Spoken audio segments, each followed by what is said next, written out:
Salam alaikum Azul Fillaoun, bonjour. À chaque agression terroriste sioniste contre les Palestiniens, il flotte dans l'air occidental comme un gros nuage, un malaise à couper au couteau. Les gens le ressentent comme ça, sans vraiment savoir pourquoi, ce qu'en sont les causes profondes, sur un conflit, entre guillemets, qui ne les concerne pas vraiment, mais qu'ils ressentent confusément comme décisif sur leur propre vie. En fait, pour beaucoup, le problème est identifié. C'est le rôle joué par les médias et les politiciens, surtout ceux qui sont aux affaires, qui fait tâche. La presse, mine de rien, sans prendre ouvertement fait et cause pour Israël, semble pourtant minimiser les crimes contre l'humanité d'Israël, que celui-ci ne fait que riposter, en même temps qu'elle met le paquet pour imprégner l'opinion publique que les Palestiniens ne sont que des terroristes à travers le Hamas. Elle ne le dit pas explicitement, mais elle le dit à sa manière, en usant de méthodes subliminales. Pour le commun des mortels, l'influence et le poids de la presse occidentale dans les équilibres politiques et sociétaux sont tellement importants qu'elle a été qualifiée de quatrième pouvoir. Pour de nombreuses gens, elle est libre, indépendante, elle informe en toute objectivité, dans un cadre éthique et déontologique irréprochable. Elle est même le plus beau métier dont on peut rêver. C'est la vision bisounours de Monsieur Tout-le-Monde, y compris de moi-même, avant que je ne sois déniaisé, dans les deux sens du terme. C'est un peu comme la démocratie en Occident. Tout le monde croit que les peuples choisissent vraiment leurs représentants, qu'ils les élisent en toute transparence et surtout en toute liberté. L'immense majorité des gens ne sait pas que ce sont des lobbies, des groupes de pression, des forces d'argent qui décident qui sera élu et qui ne le sera pas. À la différence de la Corée du Nord, on ne bourre pas les urnes, on ne trafique pas les listes électorales ni les bulletins de vote. On met juste de l'argent, de la presse et du lobbying dans la martingale. On touille, on fait du brouillard des mots tactiques et c'est le gars choisi à l'avance qui sort, celui qui a pris soin de faire acte public d'allégeance à l'État sioniste. C'est systématique aujourd'hui. Et si aujourd'hui tous les dirigeants occidentaux les plus puissants du monde s'étalent de tout leur lan devant Israël, ce n'est pas pour rien. C'est parce qu'ils savent que les éléments de la martingale, justement, l'argent, la presse et le lobbying le plus efficace du monde, est entre les mains du sionisme et du sionisme chrétien depuis quelque temps. Ce n'est pas pour rien qu'un François Hollande pousse aussi loin le bouchon du zèle pro-sioniste, qu'Obama met une sourdine à sa conscience et que tous les politiques qui visent une élection nationale ne bougent pas une oreille lorsqu'ils n'y poussent pas carrément la chansonnette Evoenu Shalom Alichan pour bien se faire remarquer des faiseurs de rois qui sont en même temps les meilleurs déglingueurs de rois. Avis aux amateurs donc, tout le monde est averti. Et donc, pour en revenir à cette histoire de manipulation sur l'information, de l'agression sioniste, et pour tenter de comprendre ce qu'est une information subliminale, je vais vous raconter une histoire de pub. Il y a quelques décennies, un petit génie publicitaire aux États-Unis avait réussi à lancer une pub sur une marque de dentifrice où l'on voyait une jolie femme se brosser les dents, tout simplement. La pub était tellement bonne qu'elle creva tous les plafonds de vente. Or, un jour, le même petit génie publicitaire proposa à sa direction une autre pub qui devait, lui assura-t-il, doubler les chiffres de la vente. Cela fonctionna exactement comme il l'avait prévu. En fait, voilà ce qu'il avait fait. Il a laissé la même pub, avec la même jolie femme, en train de se brosser les dents avec la même brosse à dents. Mais pour faire consommer le tube de dentifrice 2 fois plus vite, il n'a pas demandé aux gens de se brosser 4 fois par jour. Il a juste apporté un petit changement, à peine perceptible, à la première pub. D'ailleurs, presque personne ne remarqua qu'un détail avait changé dans cette pub. Dans la première version, la jeune femme mettait une seule couche de dentifrice sur sa brosse à dents, avant de se brosser les dents. Dans la seconde, mine de rien, elle en mettait une, puis on rajoutait une couche, tout simplement. Et elle se brossait les dents. La maison qui commercialisait le dentifrice mit le paquet et fit passer la pub plusieurs fois par jour à des moments de grande audience. Il se passa que tous ceux qui regardaient cette pub, se mirent à mettre 2 couches de dentifrice sur leur brosse à dents sans même s'en rendre compte. Et ainsi, ils se mirent à consommer 2 fois plus sans vrai besoin, juste parce qu'ils avaient été la cible d'une publicité subliminale. Le plus intéressant est qu'ils ne s'étaient pas rendus compte que leur volonté avait été manipulée par un message subliminal d'une facilité déconcertante. C'est exactement comme ça que ça se passe dans l'oppression que subit le peuple palestinien et dans sa couverture médiatique ou politique. D'abord, la presse ne dit pas oppression, mais conflit. Et donc, dans l'esprit des gens, à force d'écouter ce mot, pendant des années, pendant des décennies, c'est une guerre donc entre 2 parties. Et si cette guerre a duré si longtemps, c'est que les 2 parties se valent en termes de rapport de force. Et c'est avec ces méthodes déclinées à l'infini que le problème est traité, pour faire ingurgiter aux opinions publiques des informations erronées dans leur fondement, dans leur essence, même si leur côté factuel n'est pas manipulé. Par exemple, la presse ne ment pas sur le chiffre des morts, mais sur la façon avec laquelle ils ont été exterminés. Les mots extermination, par exemple, épuration ethnique, génocide, carnage massif ne sont jamais utilisés. Tout à fait exclus, rédhibitoires, alors qu'ils sont tout à fait indiqués à la circonstance et qu'ils reflètent les véritables objectifs du sionisme. D'ailleurs, il n'y a qu'à méditer sur l'actuelle carte de la Palestine, de ce qu'elle fut, et à quoi elle a été réduite aujourd'hui pour saisir la vérité toute crue. C'est donc dans ce traitement, dans le choix des mots, dans les angles d'attaque, dans le choix des images, que les experts en com usent de la même méthode que celle du dentifrice. Quand les télés montrent la réaction des familles de victimes palestiniennes, par exemple, après un massacre, elles nous montrent généralement des gens qui vocifèrent, qui crient « Takbir !», qui tirent des rafales de Kalachnikov en l'air, et des femmes qui poussent des youyous de louve à la lune. On nous montre des mamans qui se battent la coulpe en jurant qu'elles vont envoyer leurs autres enfants au casse-pipe et qu'elles sont fières que leur fils soit tombé en martyr.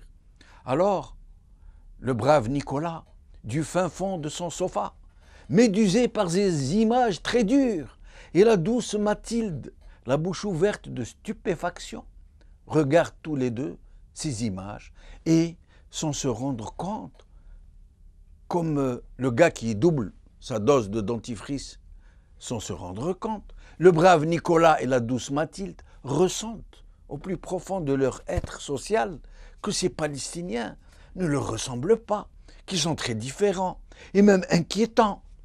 Par contre, quand des images de télé montrent des familles israéliennes pleurant un soldat tué, nous ne voyons que gens dignes dont la douleur est profonde autant qu'elle est sobre, des gens émouvants de dignité qui pleurent en silence, qui se donnent de longues accolades, qui s'essuient les yeux avec des jolis mouchoirs tout blancs, avec le papy, la mamie et le patriarche, enfant de scène.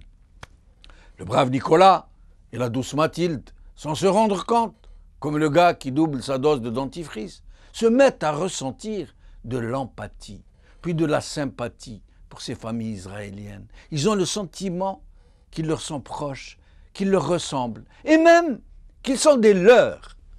Pourtant, dans les familles israéliennes aussi, il y a des gens hystériques qui s'arrachent la barbe, des Lubavitch qui hurlent à la mort, qui tendent le poing, qui piaillent et vocifèrent en menaçant d'exterminer l'engeance arabe jusqu'au dernier rat. Mais ces images, vous ne les verrez pas à la télé, je vous en donne ma parole. De la même manière que vous ne verrez pas des familles palestiniennes pleurer dans la dignité et la retenue, vivre leur deuil sans postillonner des rafales. Et ces gens-là sont pourtant la majorité. C'est comme ça que les Palestiniens pleurent leur mort. C'est comme ça qu'ils éprouvent leur douleur. Mais c'est comme ça que ça se passe chez les médias occidentaux. Il y a une distribution des rôles qu'on fait jouer aux uns et aux autres. C'est comme ça que des spécialistes en com injectent leur message subliminal aux foules hébétées qui ne savent même pas comment elles ont été amenées à considérer l'épuration ethnique des Palestiniens comme un simple conflit, ni comment elles se sentent plus proches des bourreaux que des victimes, ni même comment elles ont été formatées pour penser que le Hamas est un ramassis de dangereux terroristes, tandis que Tsahal est une armée admirable qui vit une épopée désormais légendaire. Il est temps de se réveiller, les gars. La liberté de la presse et la démocratie sont de jolis mots érigés en trompe-l'œil. Derrière la façade, ce n'est pas très joli. En l'occurrence, c'est même un cas de tromperie sur la marchandise. Aujourd'hui, question critique. Comment tuer les goïms et influencer les gens? Par Max Blumenthal. Le grand soir. En choisissant les bons mots pour le dire, la guerre est beaucoup plus acceptable. Par Jacques-Marie Bourget. Enfin, nous verrons des extraits d'une émission de France 24, Proche-Orient, comment contrer la spirale de violence. Avec nous aujourd'hui, deux jeunes femmes, Nabila Kilani, une Palestinienne de Gaza, et Wassila Ballatrache, une Algérienne de Constantine, membre fondateur de Raft. Mais commençons par regarder ensemble ces extraits de l'émission de France 24. Par ailleurs, les autorités françaises ont interdit une manifestation pro-palestinienne à Paris ce samedi, mais également une manifestation de la Ligue de la défense juive qui était prévue ce dimanche. Alors, est-ce une erreur que d'interdire ces deux manifestations? Eh bien, on va en parler ce soir avec nos invités, avec vous, Gilles William Goldanel, bonsoir. Bonsoir. Vous êtes président de France-Israël et d'Avocats sans frontières. Charles Saint-Pro, bonsoir. Bonsoir. Vous êtes directeur de l'Observatoire d'études géopolitiques. Gilles William Goldanel, est-ce que vous soutenez cette opération israélienne? Alors, complètement.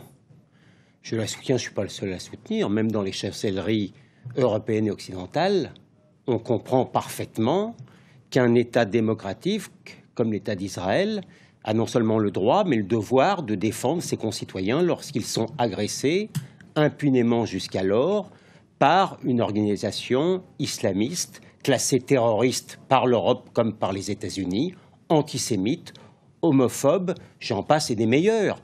Donc, porter la responsabilité de manière un petit peu pavlovienne sur l'État juif lorsqu'il exerce sa légitime défense, je pense que c'est un procédé un peu éculé. Mort. Vanessa Burgraff, méfions-nous des chiffres lancés à l'emporte-pièce. Je me souviens qu'il y avait un rapport de M. Goldstone à l'ONU qui a commencé à expliquer, lors de la dernière opération Plomb durci, que la faute était israélienne. Puis 2 ans après, dans les colonnes du New York Times, il a fait amende honorable en expliquant que s'il devait refaire son rapport, eh bien, il dirait que c'est le Hamas qui était terroriste, c'est le Hamas qui a utilisé des boucliers humains et qu'Israël, au contraire, a fait tout, autant que faire se peut, pour éliminer le plus possible les victimes collatérales. Donc vous pensez, ce que vous me dites, Gilles William Golnadel, Oui. ce soir, c'est que sur les 280 Palestiniens, plus de 280 Oui. Palestiniens qui ont été tués, Oui. la majorité, ce sont des présumés terroristes. Je ne vais pas me lancer dans les calculs de notaire. Ben oui, mais c'est important quand même de... Non, Vanessa Burgraff, vous m'entraînerez... C'est pas de faire un calcul de notaire, mais c'est important quand même si vous savez... Enfin, je vous pose la question. Ben, je vous le dis, par exemple, quand vous dites aujourd'hui que sur les 30 Palestiniens, la majorité des civils, c'est faux et archi-faux. Et la bavure israélienne, vous la reconnaissez? Les 4 enfants tués sur une plage de Gaza. Pourquoi voulez-vous que j'ai à la reconnaître, puisque Israël a parfaitement reconnu ça et a lancé une enquête? Mais qui est responsable? Qui est responsable d'utiliser cyniquement des boucliers humains? Qui a refusé, Vanessa Burgraff, le cessez-le-feu? Qui constamment utilise, encore une fois, les civils en disant « je joue gagnant-gagnant ». On a trouvé encore hier, dans les locaux d'une école de l'ONU, des roquettes qui ont été placées par le Hamas. Autrement dit, si on ne bombarde pas l'école, eh bien, on garde des roquettes qu'on peut balancer sur le territoire israélien. Et si on bombarde l'école et que, par malheur, il y a des enfants dedans, eh bien, on rit encore parce qu'on fait tuer ces enfants. Qui est cynique dans cette histoire-là? Par perversion intellectuelle, dans cette histoire-là, à nouveau, de renvoyer dos à dos.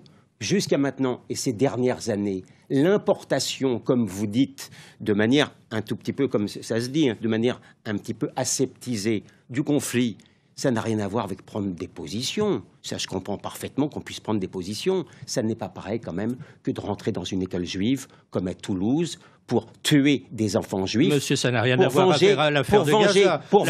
Vous faites un numéro d'avocat, là, vous monsieur. dites n'importe quoi. Ça n'a rien à voir avec l'affaire de Gaza. Vous dites n'importe quoi, mon pauvre monsieur. Monsieur Mera, si je peux aller. Monsieur Mera, vous ne m'empêcherez pas de parler. Monsieur Mera est rentré dans une école juive pour venger les crimes de Gaza. C'est lui-même qui a indiqué cela. Monsieur Nebou, à Bruxelles, a fait exactement de la même manière. Et là, ce sont des islamo-gauchistes qui vont devant des synagogues. Personne ne va les manifester devant des mosquées. Eh oui. Nabila Kilani, merci de nous avoir rejoints encore une fois. Bonjour. Bonjour Nabila. Merci à vous de m'avoir pour cette émission. Merci, vous êtes chez vous. Alors dites-moi Nabila, comment ressentez-vous ce traitement subversif de la presse occidentale qui en est arrivé à être sous le contrôle presque total du sionisme international? Jamel, je veux commencer juste par dire que juste une petite remarque qu'on a chez les Palestiniens, que Gaza et la Palestine ne se montrent dans les infos du monde qu'un endroit de destruction et de guerre. Alors qu'il n'y a pas déjà le premier rôle pro-israélien qui se joue contre la Palestine, que cet endroit ne se montre que pour la guerre et pour la destruction. Ça, c'est premièrement. Et deuxièmement, un rôle qui est négatif au point de vue des Palestiniens en ce qui concerne ce qu'on voit pour les Palestiniens dans les médias européens, c'est le fait de commencer par cette guerre et oublions le passé. Moi, je suis palestinienne, je déclare qu'il y avait un holocauste. Oui, il y en avait. Les Israéliens et les Juifs, pardon, c'est pas les Israéliens, les Juifs. Oui. Les Juifs, oui, ont été massacrés, oui. Mais je sais pas comment ils peuvent, un peuple pareil qui a subi cette souffrance, comment ils peuvent faire vivre cette souffrance à un autre peuple, si c'était vrai. Ça, c'est premièrement. Deuxièmement, je dis aussi, en ce qui concerne les images qu'on voit actuellement, en ce qui concerne les pertes israéliennes, en comparaison avec les pertes palestiniennes qui se passent sur le terrain. Jusqu'à présent, si on voit un soldat qui a pris son arme pour tuer des Palestiniens civils, moi j'ai perdu des enfants de mon centre, je ne sais pas si je peux les considérer parce qu'ils ont 7 ans et 13 ans, Est-ce qu'il y a quelqu'un qui a parlé de ces petits terroristes? Est-ce qu'il y a quelqu'un qui a montré les douleurs d'une mère? Et moi, je suis pas leur mère, je suis juste un responsable d'un centre qui fréquentait. Oui. Donc, il fréquentait, mais est-ce qu'il y a quelqu'un qui a montré ça? Par contre, s'il y a un soldat qui porte une arme et qui veut tuer, qui est destiné à tuer des civils, elle est là, il y a tout le monde qui en parle, et on a l'impression qu'ils sont en train de leur montrer comme des êtres humains qui sont en train de lamenter l'humanité, alors qu'ils sont là pour tuer l'humanité palestinienne. Et en plus, j'ai remarqué quelque chose qui est trop incroyable pour moi, parce que on a dit qu'il y a une guerre, on a fait de la résistance, oublions ce mot résistance, je veux juste le mettre à part pour un moment. En parlant de l'histoire, si on est attaqué chez nous, qu'est-ce qu'on doit faire? Je pose la question. Oui. Qu'est-ce qu'on doit faire? À plus forte raison, Nabila, que dans les valeurs occidentales, la résistance, le devoir de résistance est porté au nu. D'ailleurs, ils disent de devoir, pas le droit de résistance. Justement. Israël est en train de se défendre. Et les Palestiniens, est-ce qu'ils nous ont le droit de se défendre ou pas? Disons que c'est vrai. Disons qu'on a commencé. Est-ce qu'on est, par exemple, moi, il y a ma maison qu'elle était totalement détruite pendant la Première Guerre. Le plan de Jersey. Et en plus, j'ai perdu avant-hier 7 membres de famille, un cousin, sa femme, 7 enfants, qui n'ont rien à voir avec la politique, qui faisaient rien que, et en plus, qu'il y avait une coordination avec des familles juives qui les aidaient en Allemagne, qui étaient pauvres et qui les aidaient. Parce qu'on est là, on n'est pas des terroristes, on est des êtres humains. Est-ce qu'il y a quelqu'un qui en parle? Est-ce qu'il y a quelqu'un qui en parle? Est-ce qu'il y a quelqu'un qui montre pourquoi? Vous savez pourquoi on vous montre, et on trouve les Palestiniens qui la montrent, qu'ils pleurent et qu'ils crient lorsqu'il y a un mort? Parce qu'on ne crie pas juste la mort, on crie la tyrannie du monde, et on crie l'histoire de plus de 72 ans, depuis la Nakba.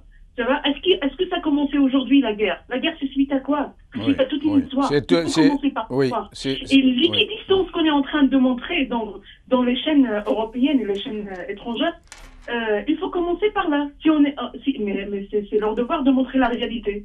Restez avec nous, Nabila. Restez avec nous, Nabila. On va demander à Wassila son avis sur la question. Wassila, merci de nous avoir rejoints.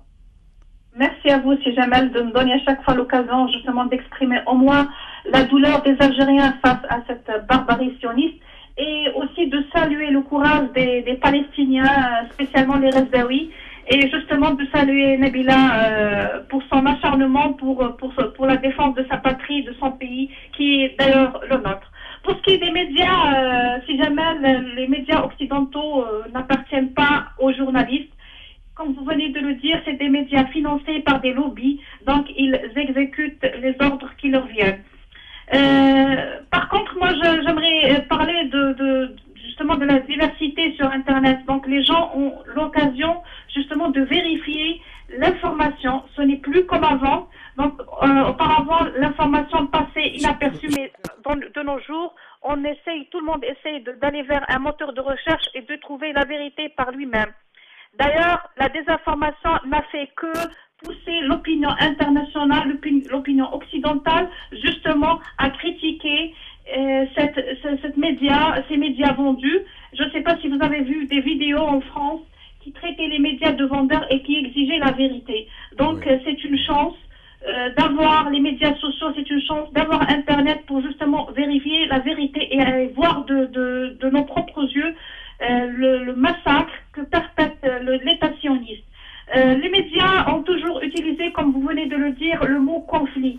Quand on parle de conflit, il y a deux parties qui sont pas d'accord sur quelque chose et se battent, et chacun veut avoir le gain de cause. Alors que pour la Palestine, il s'agit d'un territoire occupé, il s'agit d'une violation d'actes inhumains commis par un État que je mets entre guillemets, mais plutôt je dirais par des sionistes qui veulent tous s'accaparer avec justement la bénédiction des pays voisins et même des autres pays, y compris le nôtre d'ailleurs, parce que si on n'arrive pas à dire non à ce qui se passe à Gaza, si on n'arrive pas à renvoyer l'ambassadeur égyptien parti prenante dans la guerre qui se passe aujourd'hui, donc on est complice quelque part. Mais toujours est-il, ma chère Nabila, nous avons eu une guerre aussi terrible que la la vôtre, ici en Algérie, après 132 ans, nous avons eu notre indépendance.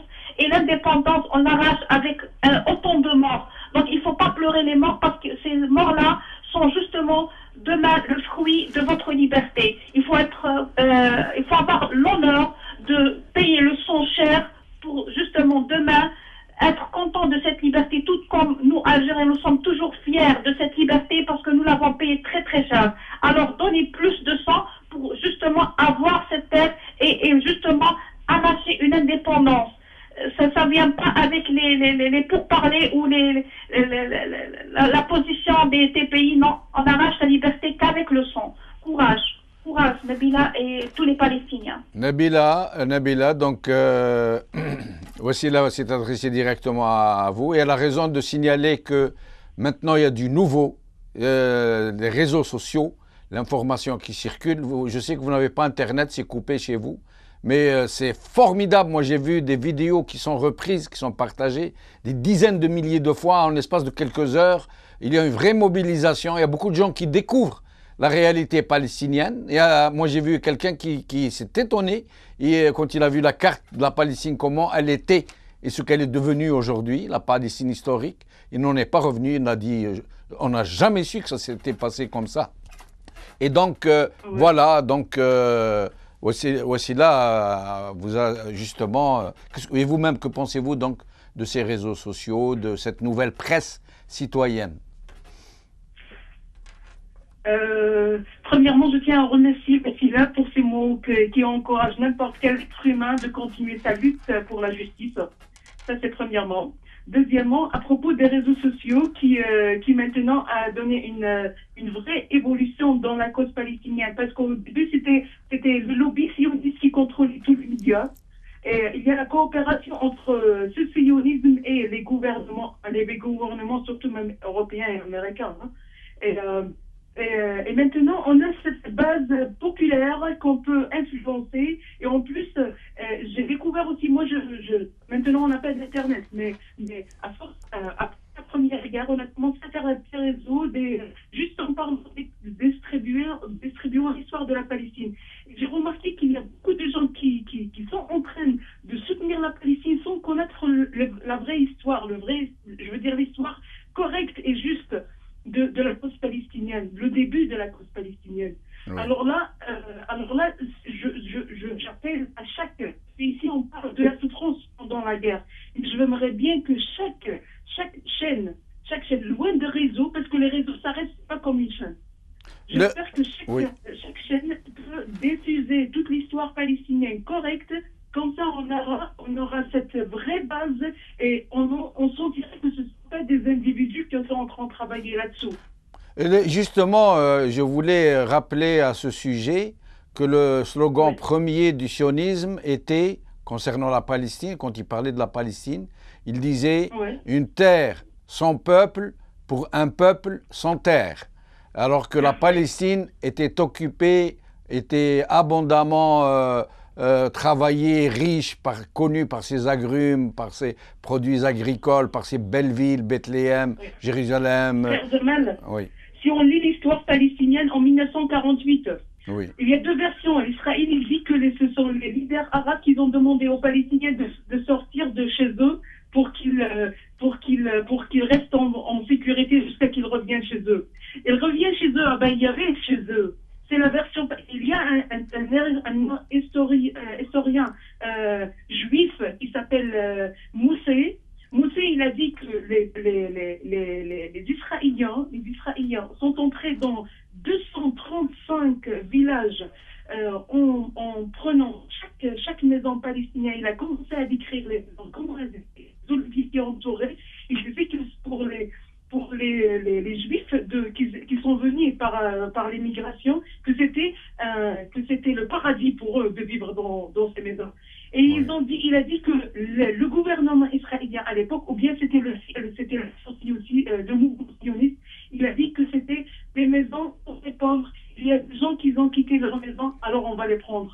Ils ont un peu mouché et moussé, les deux, il y en a deux, et vous allez trouver que eux-mêmes, ils déclarent qu'il y avait et si on lit déjà l'histoire, même les papiers, les documents de mandat britannique, il n'y avait que 7% juifs dans les terres palestiniennes, sur les terres palestiniennes.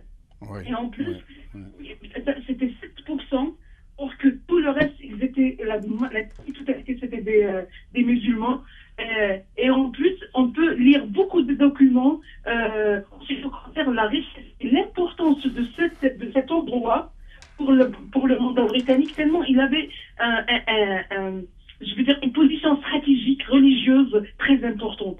Il y avait une vie, et les Israéliens sont venus, les sionistes sont venus pour tuer la vie palestinienne. C'était depuis là qu'on a commencé la souffrance. C'est pour ça, si on regarde quelqu'un qui a perdu un Israélien, si on montre un Israélien qui a perdu un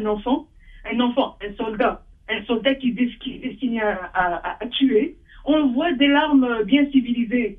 Parce que c'est quelqu'un qui est venu de n'importe où, qui a pris une maison palestinienne, il a tout trouvé, il a perdu un homme. Par contre, le Palestinien, lorsqu'il perd quelqu'un, il perd un espoir de retourner chez lui. Il perd un espoir de continuer sa lutte.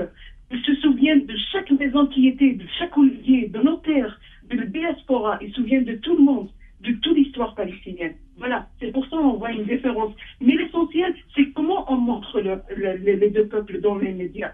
C'est ça. C'est ça le problème. Nabila Kilani, merci. Merci pour ces mots émouvants.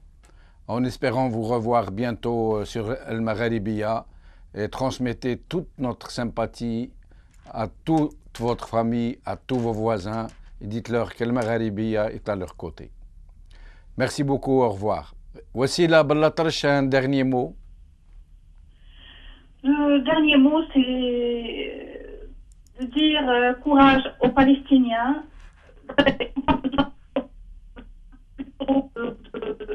Il y a un problème avec le téléphone, on ne vous entend plus. Hein, Allô? On vous entend mieux. Vous avez 30 secondes, hein, il vous reste 30 secondes pour dire ce que vous avez à dire.